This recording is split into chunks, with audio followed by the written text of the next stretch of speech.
7 अप्रैल की शाम पुष्पा 2 से अल्लू अर्जुन का फर्स्ट लुक पोस्टर रिलीज हुआ। टेढ़ी गर्दन किए पुष्पा राज नीले रंग में पुता, शरीर पर साड़ी, एक हाथ में पिस्तौल, लेकिन उसी हाथ के नाखूनों पर नेल पॉलिश लगी है। हाथों में छन्न चमकते गोल्डन कंगन है। गले में कच्चे नींबुओं की माला इस लुक की शोभा बढ़ाने का काम कर रही है।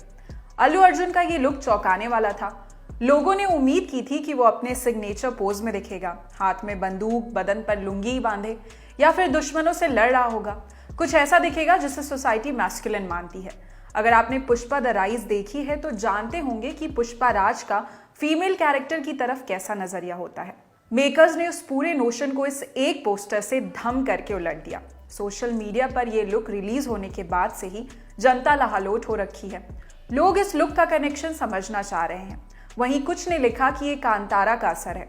चूंकि कांतारा कर्नाटक की एक परंपरा पर आधारित कहानी थी, बताया जा रहा है कि अल्लू अर्जुन के इस लुक का भी एक धार्मिक परंपरा से कनेक्शन है। कुछ यूजर्स ने पॉइंट आउट किया कि ये लुक चित्तूर की गंगम्मा जात्रा से प्रेरित है। अब जान लेते हैं कि आखिर क्या है गंगम्मा जात्रा। ये एक फोक फेस्टिवल है जिसे कर्नाटक और आंध्र प्रदेश के कुछ हिस्सों में मनाया जाता है। 7 दिनों तक चलने वाली गंगम्मा जात्रा हर साल मई के महीने में मनाई जाती है। इस दौरान भव्य पूजा की जाती है। कुछ जगह देवी को प्रसाद के रूप में मांसाहारी भोजन चढ़ाया जाता है। 7 में से बीच के 2 दिनों में यात्रा निकलती है, जहां पुरुष अपना वेश बदल कर आते हैं। महिलाओं की तरह सजकर, उनकी तरह श्रृंगार कर इस यात्रा में हिस्सा लेते हैं। संभव है कि पुष्पा 2 में अल्लू अर्जुन का किरदार भी ऐसी यात्रा में हिस्सा ले रहा होगा, तभी उसने ऐसा वेश धरा है। भगवान से जुड़ी परंपराओं की रूट्स किसी न किसी मान्यता में छुपी होती हैं, फिर चाहे वो परंपरा देश के किसी भी राज्य से आ रही हो। गंगम्मा जात्रा को लेकर चित्तूर और तिरुपति में अलग अलग मान्यताएं चलती हैं।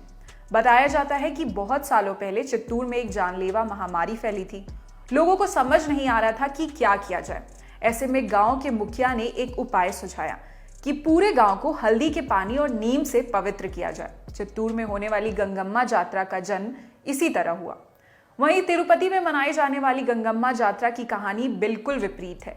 लोग मानते हैं कि किसी जमाने में तिरुपति और आसपास के इलाकों पर पलेगोंडलू नाम का एक आदमी राज करता था। एकदम दुष्ट, दुराचारी किस्म का आदमी, महिलाओं पर अत्याचार करता, उनके साथ दुर्व्यवहार करता। ऐसे समय में अविलल नाम के एक गांव में देवी का जन्म हुआ। इंटरनेट पर मौजूद वेबसाइट्स बताती हैं कि बड़ी होने पर देवी एक सुंदर महिला बनी। पलेगोंडलू की नजर उन पर पड़ी। उसने उनके साथ दुर्व्यवहार करने की कोशिश की। देवी ने बदले में उस पर हमला कर दिया, लेकिन वो बच निकला, जाकर किसी अज्ञात स्थान में छुप गया। उसे बाहर निकालने के लिए देवी ने एक यात्रा का आयोजन किया। तिरुपति के लोग विचित्र वेश धर कर बाहर निकलते, गंगम्मा को कोसते। इस यात्रा के 7वें दिन पलेगोंडलू बाहर निकल आया। जैसे ही वो बाहर आया, तभी गंगम्मा देवी ने उसे मार डाला। अगर पुष्पा 2 में पुष्पा राज यात्रा में हिस्सा लेता है तो मुमकिन है कि अपने किसी दुश्मन को मारने के लिए ही ऐसा करेगा। बाकी पुष्पा द रूल का फर्स्ट लुक पोस्टर आने के बाद एक टीजर भी रिलीज किया गया है, जहां देखने को मिलता है कि पुष्पा गायब है। दावे किए जाते हैं कि पुलिस ने उसे मार दिया, लेकिन एंड में जाकर रिवील किया जाता है कि वो जिंदा है। बता दें कि मेकर्स ने पुष्पा 2 की रिलीज डेट अनाउंस नहीं की है। हालांकि मीडिया रिपोर्ट्स का कहना है कि फिल्म 2023 के एंड तक या 2024 के शुरुआती महीनों में आ सकती है। फिलहाल इस खबर में इतना ही। आपके लिए जानकारी जुटाई थी हमारे साथी अमन ने। मैं निहारिका यादव। देखते रहिए ललन टॉप सिनेमा। शुक्रिया।